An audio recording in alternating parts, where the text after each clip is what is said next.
안녕하세요. 전 30대 중반의 남성입니다. 어느 날 제 유튜브에 떠 있는 한 동영상을 보고 이곳을 알게 됐는데요. 그때 제 또래 남자들도 이런 곳에 사연을 보낸다는 걸 처음 알게 됐습니다. 저도 이곳에 여러 사연을 보낸 사람들처럼 복잡한 사연을 가지고 있기 때문에 이런 곳이 있다는 걸 알고 난 뒤에는 계속 사연을 보낼까 말까 고민을 했었어요. 그러다 이번에 긴 연휴를 맞아 저희 어머니 생각에 사연을 보낼 용기가 생겼고 이렇게 여러분들께 소개하게 됐네요. 막상 제 인생과 제가 겪은 일을 설명하려니 부끄럽긴 한데 이것 또한 제가 과거의 기억에서 완전히 벗어나 앞으로 더 행복해질 수 있는 과정이라고 생각하고 여러분께 전해보겠습니다. 저는 흔히 고아원이라고 하는 보육원 출신이었는데요. 그러다 보니 보육원을 떠나야 하는 성인이 되고 나서는 얼마 되지 않는 정착금을 받고 쫓겨나듯이 사회에 나오게 됐죠. 사회에 나오고 나서는 저 홀로 살아남아야 했습니다. 보육원 관계자분들에게 도움을 구할 수도 없었고 사회에 아는 어른들도 없었기 때문에 모든 걸 저 혼자 배우고 알아가야 했어요. 그래서 정말 치열하게 살았죠. 당장 수중에 돈이 떨어지면 누구에게도 도움받을 수 없는 고아였기 때문에 몸이 아파도 놀고 싶어도 쉬는 날 없이 일을 했습니다. 그리고 평생 아르바이트만으로 먹고 사는 건 불가능하다는 걸 알아 제 나름대로 인생 계획을 세우고 있었죠. 자격증 공부를 하고 있었어요. 아르바이트를 하면서 알게 됐던 중장비 관련으로 말이죠. 그렇게 아주 가끔씩 만나는 보육원 친구들을 제외하곤 정부 칠 곳 하나 없는 저였지만 나름대로 열심히 제 인생을 개척해 나가고 있었습니다. 그러다 뜻하지 않게 제 인생의 변곡점이 찾아왔죠. 아르바이트를 하면서 사귀게 된 여자친구가 있었는데요. 우리들의 실수로 아이를 가지게 됐던 겁니다. 저도 여자친구도 나이가 어렸던 건 마찬가지라 당황스럽기만 했죠. 가정을 꾸릴 능력도 준비도 되어 있지 않았던 저였지만 그렇다고 제가 저지른 행동에 대해서 무책임할 수가 없었어요. 여자친구와 아이를 책임지기로 결심했죠. 물론 제가 여자친구와 아이를 책임지겠다고 해서 결혼을 할 수 있었던 건 아니었습니다. 여자친구 아버님께 결혼 허락을 받아야 했으니까요. 당연히 아버님께서는 저를 좋게 보시지 않으셨죠. 현서 너는 도대체 정신이 있는 거야 없는 거야? 네 나이에 결혼은 무슨 거기다 데리고 온 남자라는 게 아휴. 그리고 자네는 염치가 있는 건가 없는 건가? 여기가 어디라고 발을 들여? 죄송합니다 아버님. 절 못마땅해 하시는 게 당연합니다. 저도 이해됩니다. 귀한 딸 어린 나이에 임신시키고 또 제 출신 또한 고아라 많이 부족한 점 잘 알고 있습니다. 하지만 그렇다고 무책임하게 행동하는 것도 옳은 행동이라고 생각되진 않습니다. 제가 현서와 아이 행복하게 만들겠습니다. 지금은 많이 부족하지만 믿어주신다면 앞으로 좋은 모습만 보여드리겠습니다. 그러니 현서와의 결혼 허락해 주십시오. 내가 자네를 뭘 믿고 결혼시켜? 자네 말 맞다나 고아 출신에 가진 것도 없는 자네를. 현서와 아이 내가 알아서 할 테니 자네는 현서 곁에서 떠나게. 그러는 게 현서를 위해서도 아이를 위해서도 나은 선택인 거야. 아버님께서는 고아인 저를 사위로서 받아들일 생각이 없으셨어요. 하지만 임신한 딸로 인해 결국엔 저와 아내의 결혼을 허락하실 수밖에 없으셨죠. 그렇다고 제가 아버님에게 인정을 받았던 건 아니었어요. 정말 어쩔 수 없이 결혼을 허락하셨던 것이기 때문에 저와 마주칠 때마다 저를 구박하시고 못 믿어와하셨죠. 저는 그런 아버님의 모습에 불만을 가지지 않았습니다. 제가 모자란 게 맞았으니 아버님의 신뢰를 받을 수 있게 제가 더 열심히 노력하는 게 맞았어요. 그리고 꼭 아버님 때문이 아니라도 제 아내와 아이에게 행복한 미래를 만들어주기 위해서 해야 하는 노력이었죠.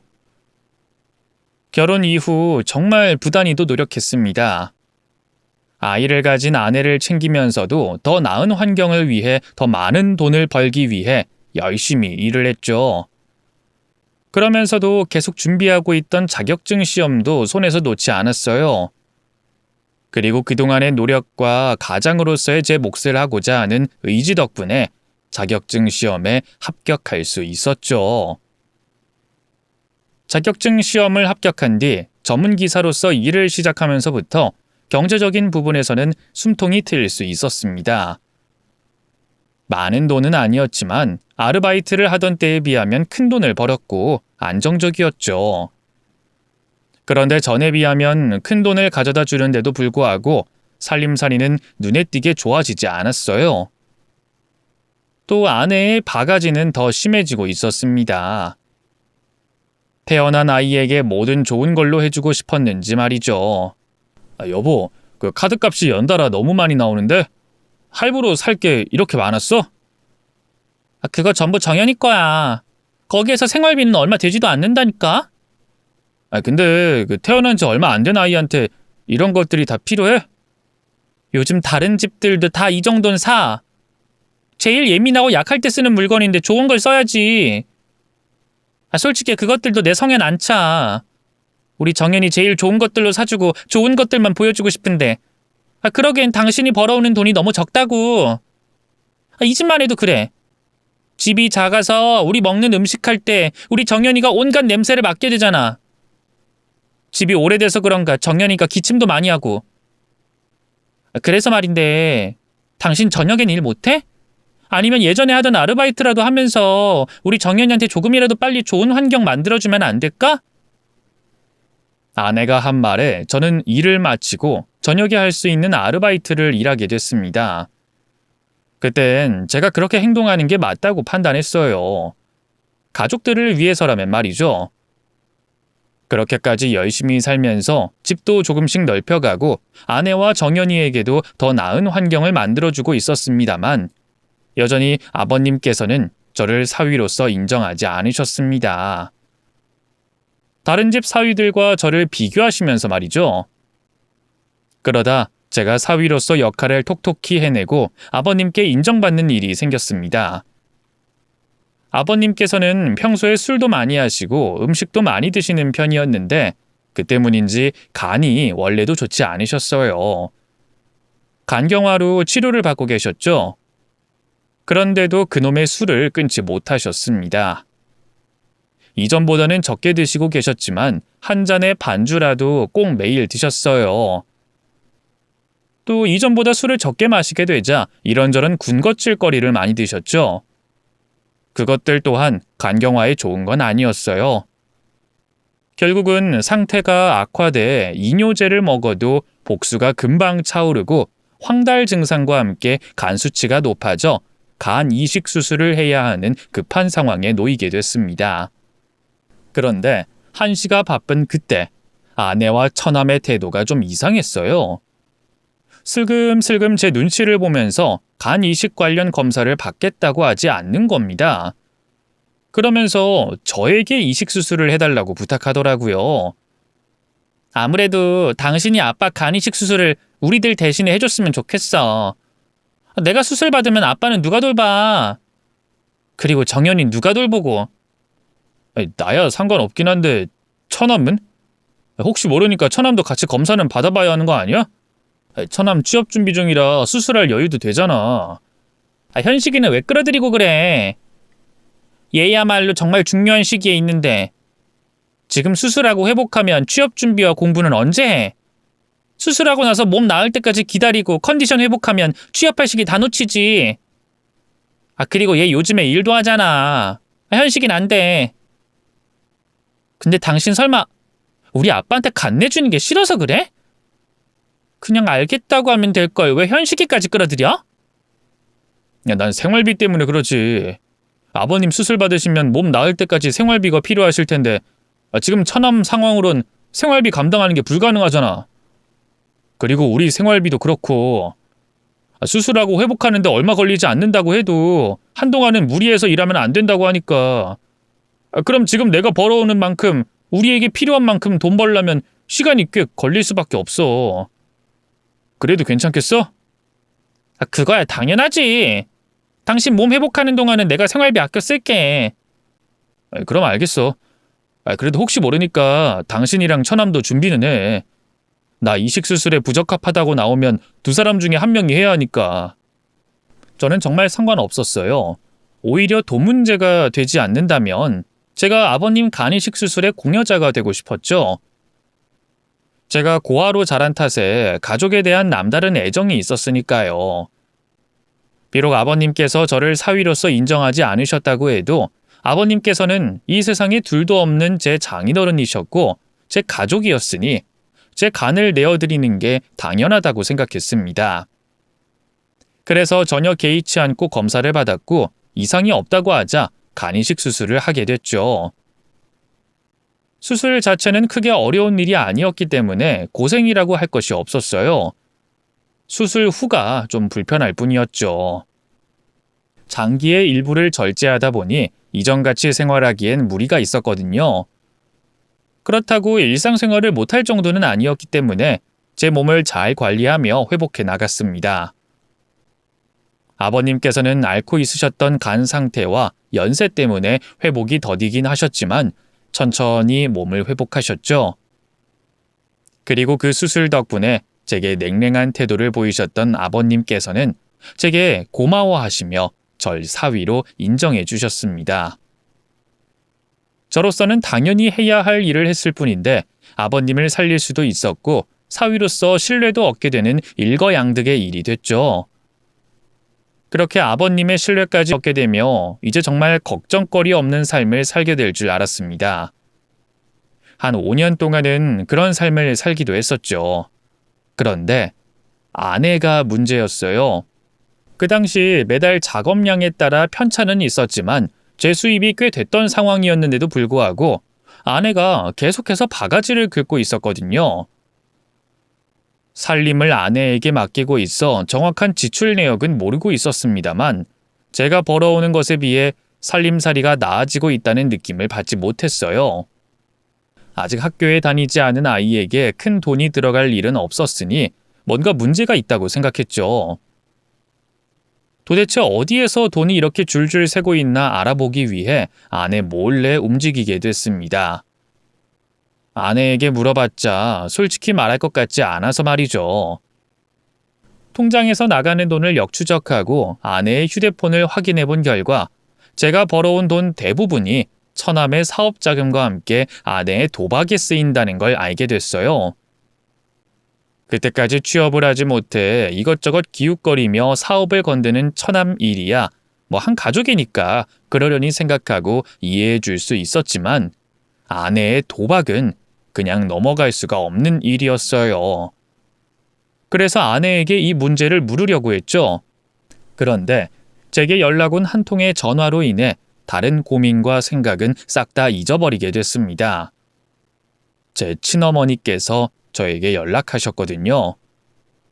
전화를 받고 믿기지가 않았습니다. 제게 어머니라는 존재는 생각조차 할 수 없는 존재였으니까요. 우선은 우리 두 사람이 모자 관계라는 게 확실치 않았기 때문에 유전자 검사를 통해 확인을 하게 됐습니다.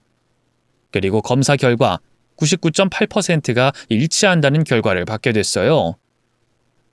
제 어머니가 확실했던 거죠.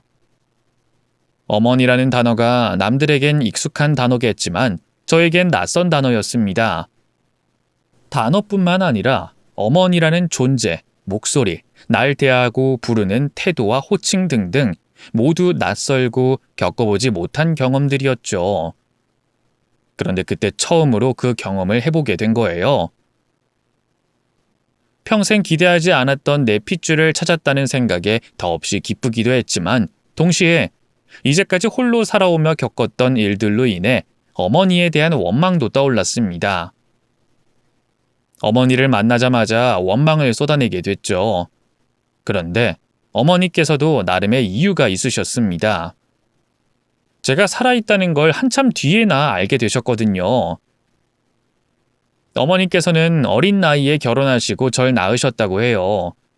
그러다 아버지께서 사고로 일찍 세상을 떠나게 되자 나이 어린 과부가 됐다고 하셨죠.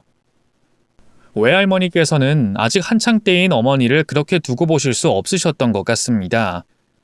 그래서 어머니를 도와 저를 키워주시는 척 하시면서 뒤로는 다른 계획을 세우고 계셨어요.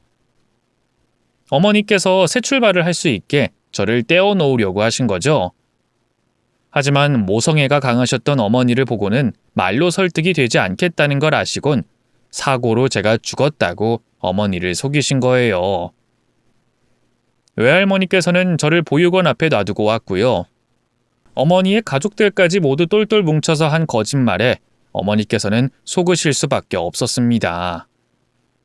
그러다 20년이 넘어 외할머니께서 세상을 떠나실 때 저에 대한 말씀을 남기셨고 자기 형제들에게 저와 관련된 이야기를 듣게 되신 거죠.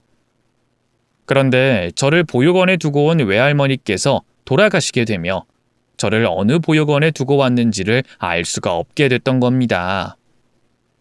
그래서 제가 보육원에 맡겨졌다는 걸 아시면서도 찾질 못하셨다고 했죠.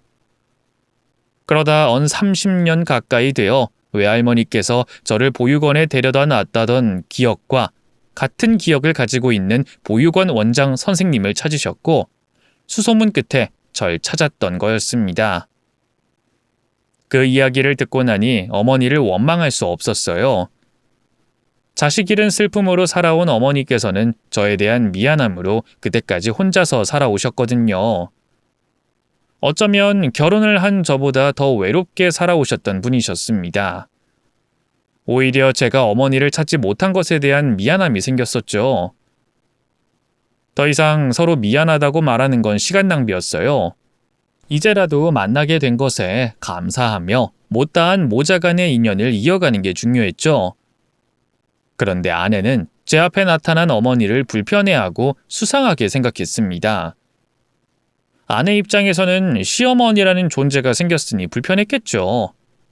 하지만 제가 만나 대화를 나눈 어머니께서는 아들에 대한 미안함에 며느리를 만나는 것도 미안해하시는 분이셨어요. 제가 억지로 아내를 어머니께 소개시키는 자리를 만들어야 할 정도였죠. 그렇게 처음 어머니를 만나게 된 아내는 별별 것을 다 물어보며 자신이 의심하고 있음을 숨기지 않았습니다. 아내는 어머니께서 저에게 목적이 있어서 접근한 거라고 생각했거든요. 당신 나중에 문자라도 해서 어머니께 사과드려. 뭘 그렇게 꼬치꼬치 물어봐. 거기서 돈 관련된 이야기는 왜 나오고? 나이 든 사람들 다 늦게 자식 찾는 건 100이면 100, 돈 때문이야. 그러니까 물어봤던 거지. 물론 당신이 말을 가로채서 알아낼 순 없었지만 내 생각엔 돈 때문이 맞는 것 같아. 없어도 너무 없어 보이잖아. 준비한 돈은 없고 인생의 말년은 아직도 한참 남아있고 그러니 걱정된 마음에 살 방법을 찾으셨던 거지. 예전에 잃어버린 자식을 찾는 걸로. 그래도 며느리 만나는 자리인데 좀 꾸미고 오시지. 그게 뭐야? 그게 가장 좋은 옷이라고 하셔? 당신 말 좀 가려서 해. 내게 어머니 되는 분이셔. 그리고 이제까지 만나면서 진심으로 날 생각하시는 분이라고 느껴졌고 이제 내 가족, 우리 가족인 분이야. 그러니까 이상한 말 좀 하지 마. 하지만 이후에도 아내의 의심은 계속됐어요. 제게 직접적으로 꺼내진 못했지만 말이죠. 아내가 어머니를 어떻게 생각하든 상관없이 저는 어머니와 뒤늦은 만남을 즐기는 데 빠져 있었습니다. 그러다 우연히 어머니 가방에서 약봉투와 병원 CD를 확인하게 됐어요. 약봉투는 그냥 넘길 수 있었지만 CD는 뭔가 이상했습니다. 그래서 약봉지 하나와 CD만 빼낸 채 확인을 해보게 됐죠. 그랬더니 CD는 어머니께서 검사받은 영상이 담긴 CD였고 약 또한 마약성 진통제와 이뇨제 등 보통의 약들과는 다른 약이었습니다. 그것들 모두 암투병과 관련된 것들이었죠. 섣부른 생각을 하기 전에 어머니께 대답을 듣고자 했습니다. 그래서 제가 어머니 가방에서 빼내갔던 CD와 약봉투를 꺼내며 어떻게 된 일이냐고 여쭤보게 됐죠. 미안하다, 창우야. 엄마가 아프다는 걸 알면 안 될 것 같아서. 엄마, 간암이야. 네? 간암이요? 얼마나 안 좋으신 거예요? 나을 수 있는 거예요? 치료 잘 받고 있는 중이라 나아지고 있어. 원래는 다 낫고 말하려고 했는데 네가 먼저 알게 됐구나. 미안하다. 걱정 많이 했을 텐데. 어머니께서는 간암 2기라고 하셨어요. 병원 치료를 받고 병세가 호전되는 중이라고 하셨죠. 하지만 만날 때마다 나빠져가는 어머니의 안색을 보며 상태가 호전되고 있다는 말을 믿을 수가 없었습니다. 분명히 저를 안심시키려고 하신 말씀이라고 생각했죠. 그래서 저 나름대로 어머니의 치료 방법을 알아봤어요. 별별 민간요법들을 다 알아봤고 지금은 한국에도 들어와 있지만 그 당시에는 일본과 스위스, 독일에 있는 중입자 치료기도 알아봤었죠. 그런데 그렇게 허황되거나 실현 가능성이 힘든 걸 제외하곤 가장 빠르고 쉬운 치료법이 있었습니다. 바로 간 이식 수술이었죠. 다른 곳에 암이 전이되지 않은 어머니의 상황이라면 간 이식으로 건강을 되찾을 수 있었습니다. 또 이식 수술로 간암 치료를 하는 경우 일반적인 간암 치료보다 재발 확률도 현저히 낮아진다고 하더라고요. 그러한 정보를 알게 된 후 머뭇거릴 이유가 없었습니다. 암이 다른 곳에 전이되기 전에 얼른 수술을 받아야 됐으니 바로 이식 수술을 하려고 했죠. 그런데 문제가 있었어요. 어머니 간 이식 수술 관련으로 아들인 저는 공여자가 될 수 없다는 거였죠. 이미 아버님의 간 이식 수술 때 제 간을 절제했던 상황이라 재수술은 불가능하다고 했습니다. 하지만 저는 걱정하지 않았어요. 과거 5년 전 제가 아버님께 그렇게 했듯이 제 아내와 처남이 저를 대신해 어머니의 간 이식 수술을 해줄 거라고 생각했으니까요. 제 동생과 다름없는 처남에게 간 이식 공여자가 되어달라는 말을 하는 건 어렵고 힘든 일이었습니다만 상황이 어쩔 수가 없었습니다. 아내에게 도와달라 부탁하게 됐죠. 여보, 어머니 일로 잠깐 대화 좀 할 수 있을까? 뭔데? 그 사이 뭐 알아낸 거라도 있어? 아니 그런 게 아니라 우리 어머니가 아프셔. 간암 투병 중이시거든. 암? 근데 왜 나랑 할 얘기가 있다는 거야? 혹시 어머님 암 치료받는데 병수발 들라는 건 아니지? 나 정연이 돌보고 집안일하는 걸로도 벅차. 당신도 알면서 그래? 그게 아니라 당신이 우리 어머니 간 이식 공여자가 돼줬으면 싶어서 부탁 좀 하려고. 어머니 나한테는 치료받으시면서 상태가 나아지고 있다고 말씀하시는데 그건 나 안심시키려고 거짓말 하시는 거였어. 내가 알아보니까 상태가 점점 더 안 좋아지고 계셔. 근데 다행히 지금 어머니 상태에선 재발 확률도 낮고 치료도 수월한 방법이 있더라고. 그게 간 이식인데 그걸 당신이 해주면 안 될까? 이런 말하면 치사하다 할 수 있겠지만 우리 어머니와 똑같은 상황에 내가 아버님 간 이식 수술했었잖아. 물론 내가 수술이 가능한 상태라면 당신에게 이렇게 등 떠밀듯이 부탁하고 싶진 않아. 내 사랑하는 아내한테 수술해달라고 부탁하는 게 미안하고 마음이 편치 않으니까. 그런데 내가 아버님 이식 수술해서 2번은 불가능하다고 말하더라고. 그러니까 당신이 우리 어머니 좀 살려주면 안 될까? 여보, 어떻게 나한테 이식 수술을 하라고 말할 수 있어? 수술하다 잘못되기라도 하면 우리 정연이 어떻게 하라고? 우리 현식이랑 아빠는 어쩌라고? 아버님 수술 때 병원 측 설명 같이 들어서 당신도 잘 알잖아. 건강에 큰 문제 없다는 거. 또 바로 옆에서 회복된 나를 보고도 그래? 수술 후엔 당신 건강은 내가 책임질게. 그러니까 제발 우리 어머니 수술 받을 수 있게 도와줘. 응? 안 돼. 난 못해. 그거 기증자가 나타나기도 하잖아. 그럼 좀 기다려서 받으면 되는 거잖아. 암이 다른 곳에 전이되기 전에 받아야 해. 그리고 당신도 알잖아. 생각보다 기증자 찾는 게 힘든 일이라는 거. 그리고 잘못하다간 기증자 나타나기 전에 문제 생길 수도 있다는 것도 당신이 제일 잘 알잖아. 아버님께서는 암은 아니셨지만 똑같이 간 쪽에 문제가 있었으니까. 그래서 문제가 생기기 전에 부탁하는 거야. 나 당신한테 쉽게 부탁하는 거 아니야. 미안해서 정말 힘들게 꺼낸 말이라고. 부탁할 사람이 당신밖에 없어서. 그러니까 제발, 응? 싫다니까 계속 왜 이래? 그리고 당신 혹시 우리 현식이한테도 아빠 도와줬던 일 팔아먹으면서 당신 어머니 간이식 수술해달라고 부탁할 생각하지 마. 당신은 어떻게 나한테 이럴 수가 있어? 무리한 부탁이라는 건 알지만 내가 당신 아버님께 해드린 일이 있는데 어떻게 이럴 수가 있냐고. 5년 전에 난 당신과 당신 동생이 자신들 몸살인다는 걸 알면서도 아버님 살려야 한다는 생각에 걸고 넘어지지 않고 이식 수술했었어. 그런데 그에 대한 대답이 겨우 이거야? 사람 목숨이, 우리 어머니 목숨이 달린 문제인데. 당신 어머니? 당신은 이상하지 않아? 갑자기 나타난 친모가 수상하지도 않냐고.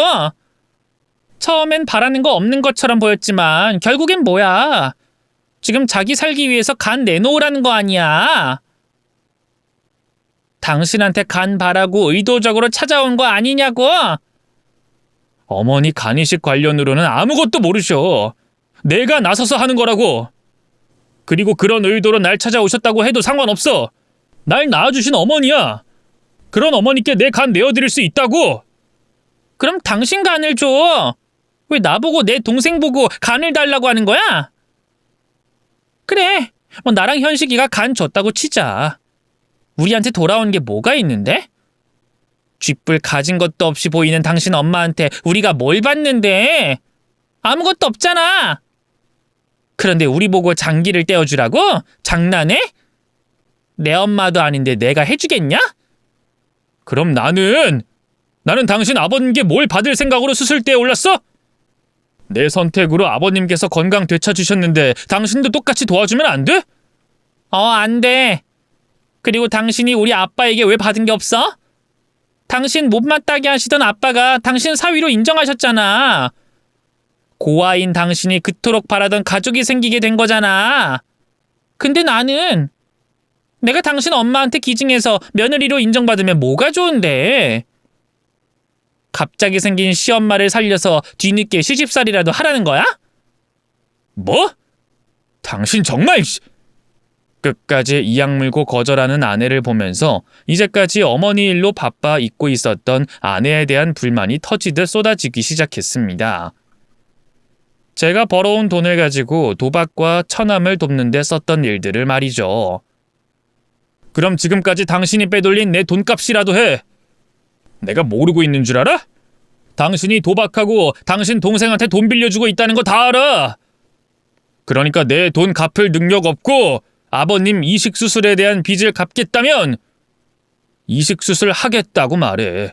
아니면 이제까지 빼돌린 돈 다 갚던가. 그걸 지금 협박이라고 하는 거야? 내가 돈 안 갚겠다고 하면 어쩔 건데? 그리고 당신 엄마 수술 못 해주겠다면 어떻게 할 건데? 당신이야말로 다시 천의 고아 되기 싫으면 더 이상 일 크게 만들지 마. 일을 크게 만들어? 누가 일을 크게 만들었는데? 누가 양심 없는 사람인데? 그래, 어디 한번 어떻게 되는 거 보자. 시어머니 되는 분 죽게 놔두겠다는 여자랑 내가 어떻게 살아? 이혼해! 당신 같은 여자랑은 못 살겠으니까 이혼하자고!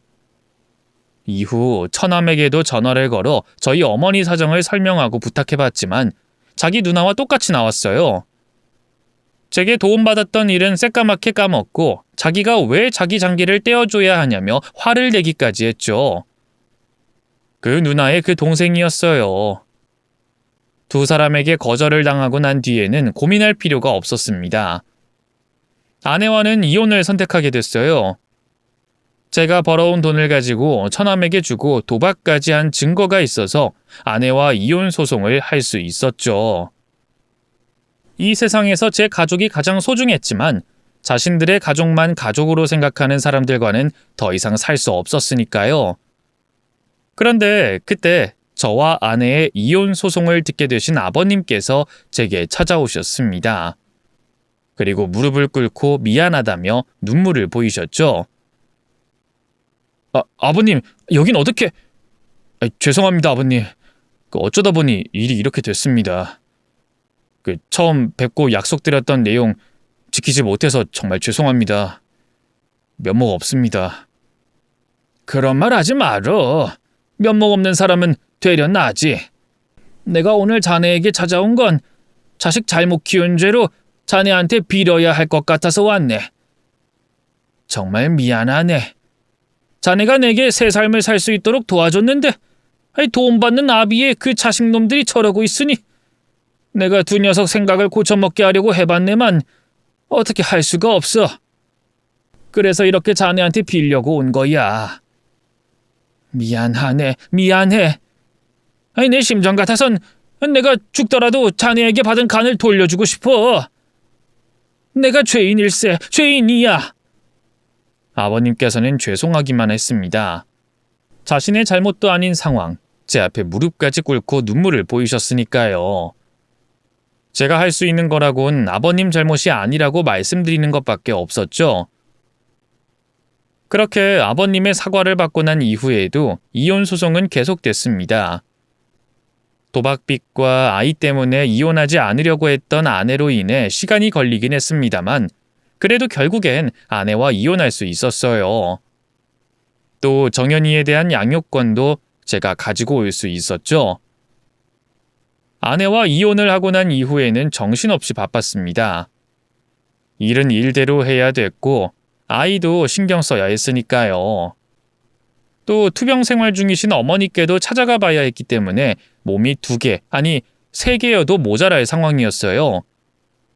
하지만 아무리 바쁘더라도 어느 것 하나 대충 하기 싫었습니다.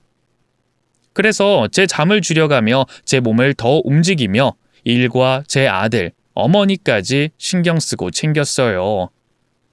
그리고 어머니께서 하루빨리 간이식을 받을 수 있게 주변에 도움을 구하고 다녔습니다.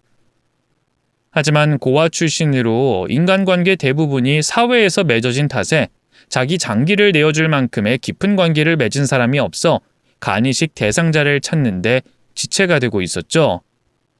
그런데 그때 병원에서 급히 연락이 왔습니다. 어머니께서 심한 간성 혼수로 인해 의식을 잃으셨다는 연락이었죠. 병원에서는 급히 인공호흡기와 독소 수치를 낮춰주는 약물을 주입했지만 이건 결국 시간을 버는 것밖에 안 되는 응급처치라고 했어요. 어머니의 경우 최대한 빨리 이식 수술을 해야 한다고 했죠. 저는 의사 선생님께 제발 제 간을 어머니께 이식해달라고 빌었습니다.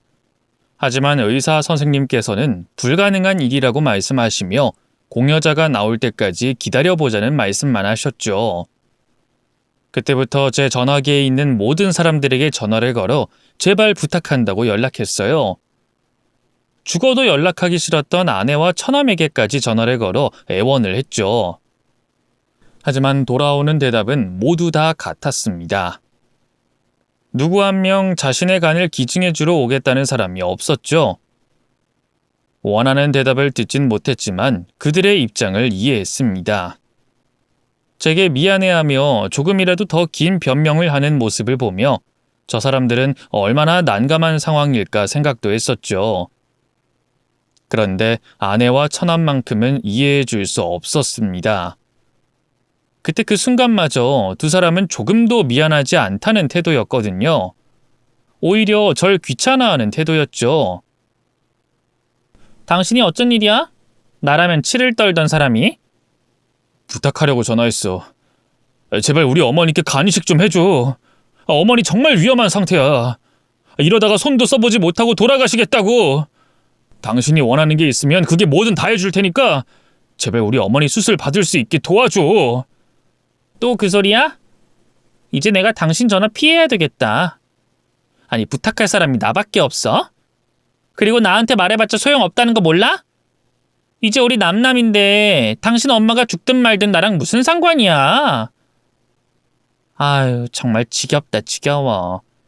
이렇게 사람 괴롭힐 바엔 빨리 세상 떠나는 게 사람 도와주는 일이겠어. 뭐? 너 그게 사람으로 할 소리야? 저번에도 말했지만 아버님 나 덕분에 살아계셔.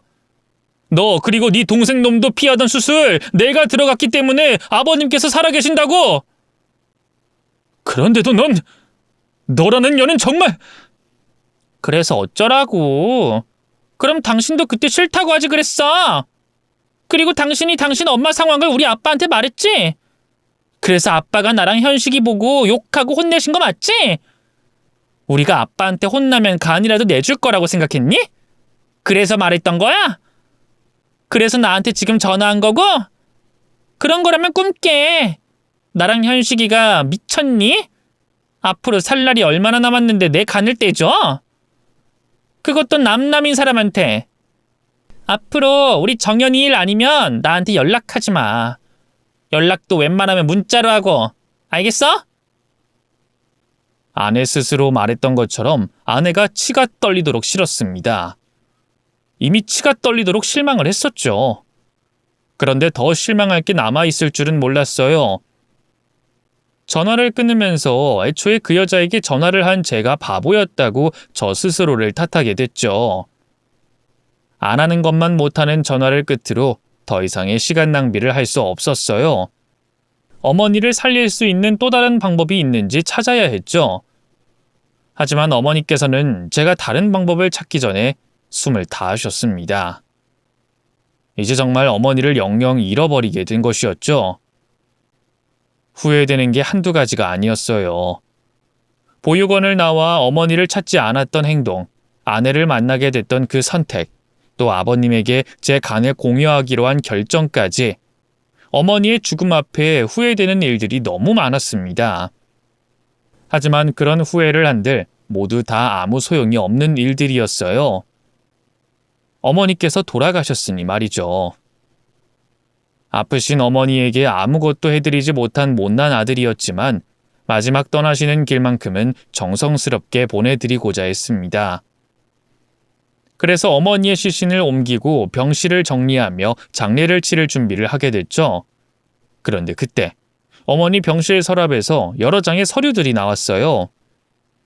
의식을 잃기 전 죽을 만큼 아픈 통증을 참아내느라 마약성 진통제를 맞아 하루 종일 병실에 누워 계셨던 분이 왜 이렇게 많은 서류가 필요하셨던 건지 궁금했습니다.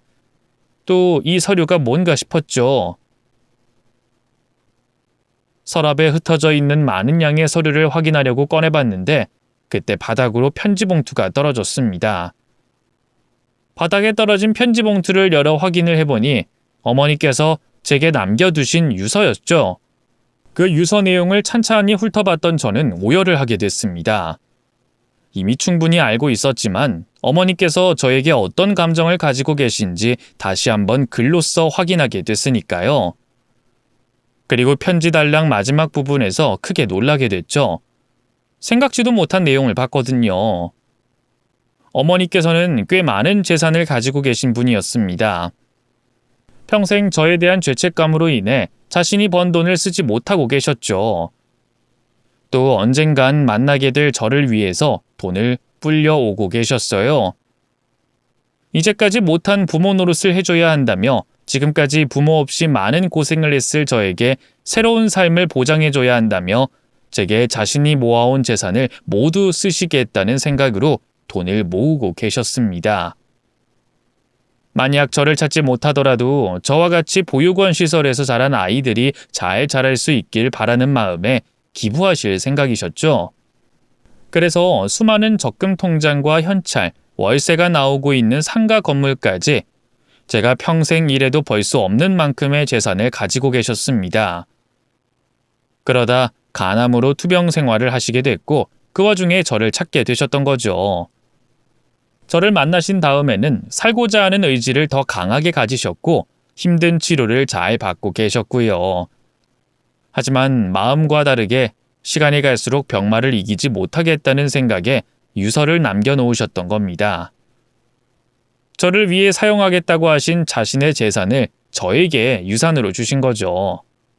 그 재산을 모두 저에게 주시긴 주셨는데 사실 저에게만 남기신 건 아니었어요. 유서 내용 그대로 보자면 아들인 저와 며느리인 아내에게 유산을 나눠주신다고 적혀져 있었거든요. 아들인 저뿐만 아니라 아내까지 유산을 남기신다고 하신 건 고아인 절 남편으로서 받아주고 외롭던 저에게 가족을 만들어줬기 때문이라고 그 이유가 유서에 적혀져 있었습니다.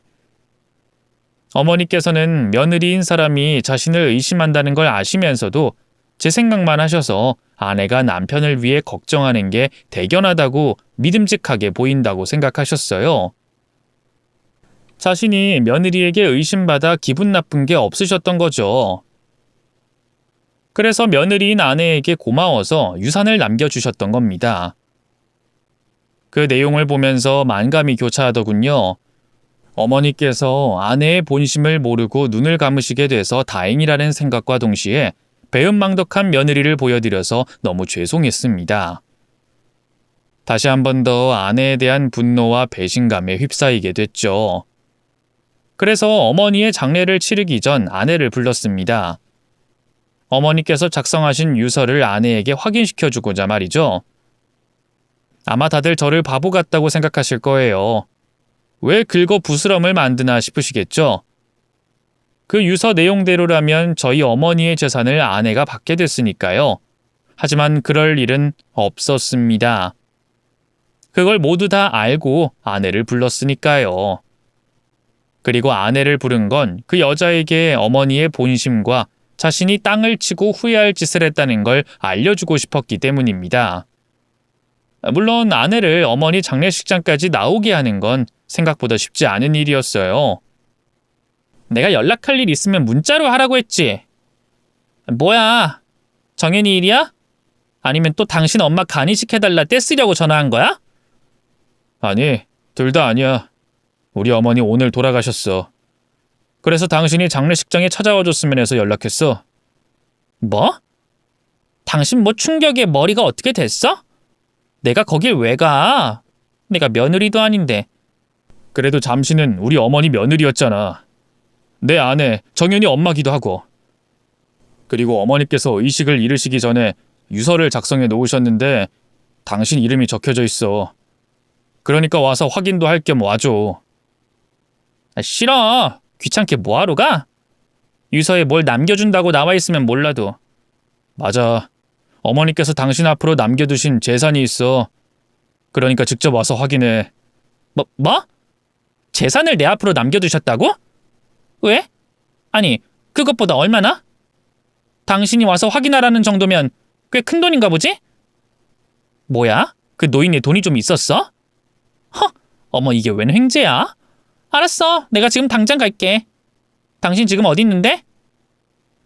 한때는 남편이었던 사람의 친어머니 죽음에도 눈 하나 깜짝하지 않던 아내는 자신 앞으로 어머니께서 남겨놓은 재산이 있다는 말에 태도를 180도 바꿔 곧바로 찾아오겠다고 했습니다. 그리고 얼마 뒤 정말 금방 어머니의 장례가 치러지는 장례식장으로 찾아왔죠.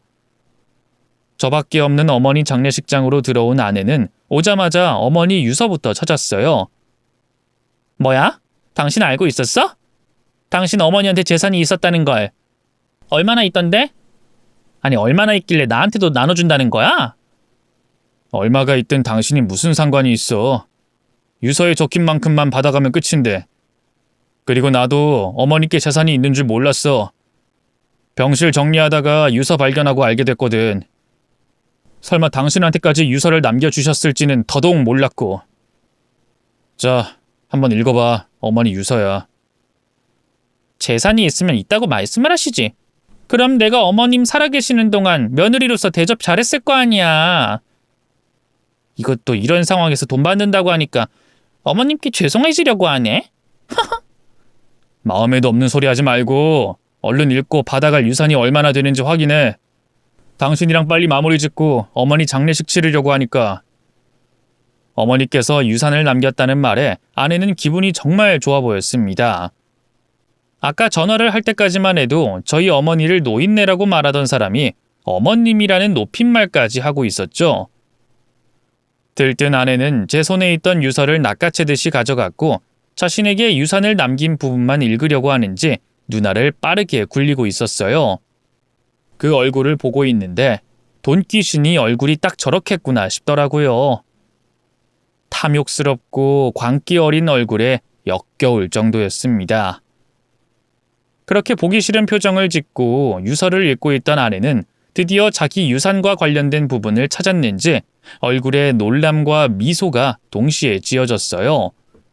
그리고 잔뜩 흥분한 말로 기뻐했죠. 어머, 이게 돈이 얼마야? 우리 횡재했네. 노인네가, 아니, 어머님 재산이 엄청 많았어. 이럴 줄 알았으면 우리 다투지 말 걸 그랬다. 그러면 상속세 제외하고 이 돈 다 우리 거잖아. 근데 나눠서 받게 됐네.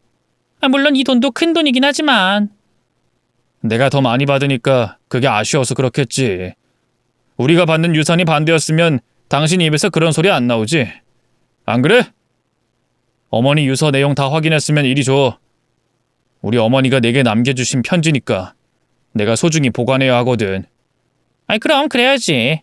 자, 여기. 그나저나 내가 이 돈은 언제 받을 수 있나? 당신이랑 같이 가서 받아야 하나? 근데 당신 이 돈 못 받겠다. 당신 이제 우리 어머니 며느리가 아니잖아. 여긴 내 아내, 우리 어머니 며느리에게 그 유산을 준다고 나와 있었는데. 뭐? 당신 지금 장난쳐? 유서에 나와 있잖아. 날 콕 집어서 유산 주시겠다고. 어머님 말씀 어길 생각이야? 그리고 그 유서 적힌 날짜 보니까 우리가 이혼하기 전이던데. 그럼 어머님께서 유서를 적을 당시를 기준으로 판단해야지. 그땐 내가 당신 아내고 어머님 며느리가 맞잖아. 에휴, 그 돈 받겠다고 엄청나게 억지 쓰네. 당신 지금 모습이 얼마나 추하게 보이는지 알아? 어머니께서 유서를 언제 작성하셨든 그게 무슨 상관이야. 유산은 돌아가시고 나서 받는 건데. 그리고 당신에게 유산을 넘기신다는 걸 아는 사람은 나랑 당신밖에 없어. 그 내용을 증명하는 건 이 유서뿐이고. 근데 내가 이 유서를 가지고 있으면 끝인데 당신 유산 못 받아. 뭐? 당신 그래서 나한테 그 유서 가지고 간 거였어? 이 인간이 정말. 근데 내가 당신 손에 있는 그 유서 못 뺏을 줄 알아? 거기에 달린 돈이 얼만데 내가 포기하겠어? 거기에 내 인생이 달렸는데 내가 왜 뺏겨? 얼른 내놔. 얼른 내놓으라고! 내가 미쳤어? 당신에게 우리 어머니 재산을 나눠주게? 당신 같은 인간한테는 우리 어머니 거라면 돈 10원도 빵 부스러기도 못 줘. 알아? 당신한테 도움될 유서라면 이렇게 불태워서 없애버리는 게 낫지. 아내가 제게 달려들려고 하자 저는 라이터로 어머니의 유서를 불태웠습니다. 그러자 아내는 미친 사람처럼 불타고 있는 종이에 달려들었죠. 하지만 제가 불이 붙은 종이가 다 탈 때까지 쥐고 있다 잡고 있던 제 손에 불길이 왔을 때 놨기 때문에 땅으로 떨어졌을 땐 이미 제가 되어 있었어요. 안 돼! 안 돼! 내 돈! 당신 미쳤어? 어머니를 그렇게 생각한다는 사람이 마지막으로 남긴 유서를 불태워? 맨날 네 엄마 타령하더니 결국 너도 돈 앞에 눈이 돌았구나. 그런데 나 포기 안 해. 당신 엄마한테 그 많은 재산이 있다는 걸 아는데 내가 왜 포기해? 어떻게든 내 목 받아갈 거야. 알아? 할 수 있으면 해봐. 그 유서 공증된 유서도 아니고 불타 없어지기까지 했어. 당신이 이미 나와 이혼했고 당신도 바보가 아니라면 알지? 이런 상황에 유산은 가족관계인 사람만 받을 수 있다는 거. 어머니와 내가 만나자마자 가족관계 회복했다는 걸 알 테고. 그래, 이제 어떡할 건데? 여기 잿가루를 뭉쳐서 다시 유서를 만들기라도 할 거야? 그러게, 왜 그렇게 인생을 살아? 먼저 내주지는 못하더라도 자기가 받은 것만큼은 돌려줄 줄 알아야지. 당신이 그리고 당신 동생 놈의 새끼가 내가 했던 것처럼 우리 어머니에게 이식수술 해줬으면 그 돈 전부 당신 돈이었어. 아니지? 내가 고마워서 더 줄 수 있으면 더 줬을 거라고. 그러니까 당신 스스로를 탓해. 당신의 말과 행동 때문에 날아간 돈이니까. 아이, 이러면 안 되는데. 나 지금 빚 때문에 돈이 꼭 필요한데. 그런데 내 돈이, 내 인생 고쳐줄 내 돈이, 안 돼! 아내는 제가 바라던 것처럼 바닥에 주저앉아 땅을 치고 통곡을 했어요. 정말 그 잿가루를 유서로 만들 것인지 잿가루를 긁어 모으기까지 했죠. 정신이 반쯤 나간 아내는 어머니의 장례식장에서 치웠습니다. 이제 어머니를 떠나보낼 때가 됐으니까요. 가시는 길 편히 떠나실 수 있게 장례를 치르는 내내 짧게나마 주셨던 어머니의 사랑을 평생 간직하고 앞으로 꼭 행복해지겠다는 말을 되뇌었습니다. 그렇게 어머님을 보내드렸죠. 어머니 장례를 다 치르고 난 다음 모든 것이 끝난 줄 알았습니다. 하지만 아내는 좀처럼 그 유산에 대해서 포기하지 않았어요. 하지만 유산을 제게서 빼앗아갈 방법이 없자 아들 양육권을 다시 문제 삼으며 제게 돈을 받아가려고 했죠. 결과적으로 아내가 원하던 대로 되진 않았지만 말이에요. 애초에 도박 문제로 이혼하고 빚까지 있어서 아들의 양육권을 가져간다는 건 가능성이 없는 이야기였으니까요. 그런데 법적 시시비비를 가리기 전에 제게 미안하다며 무릎을 꿇으셨던 아버님께서 아내를 개패듯이 패며 말렸다고 하셨습니다. 네, 아버님. 근데 어쩐 일로 전화를 다 주셨어요? 아이, 미안. 내가 자네에게 전화하면 안 되는 건데 꼭 말해줄 게 있어서. 현서 인연이 또 자네에게 허튼 짓 하려고 했다며. 그래서 내가 자네 곁에 얼씬 못하게 만들었네. 아이, 인간 새끼라면 말로 해도 알아듣겠지만 자네도 알다시피 인연이나 인연 동생놈이나 짐승보다 못한 것들이지 않나. 그래서 내가 개패듯이 팼네. 그러니 앞으로 자네 귀찮게 하는 일 없을 거야. 나도 이번을 마지막으로 자네한테 연락하는 일 없을 거고. 항상 미안하네. 그리고 고맙고. 내 자네에게 빌린 이 목숨 다하는 날까지 이것들 감시하고 관리하면서 살겠네. 그러니 걱정하지 말게.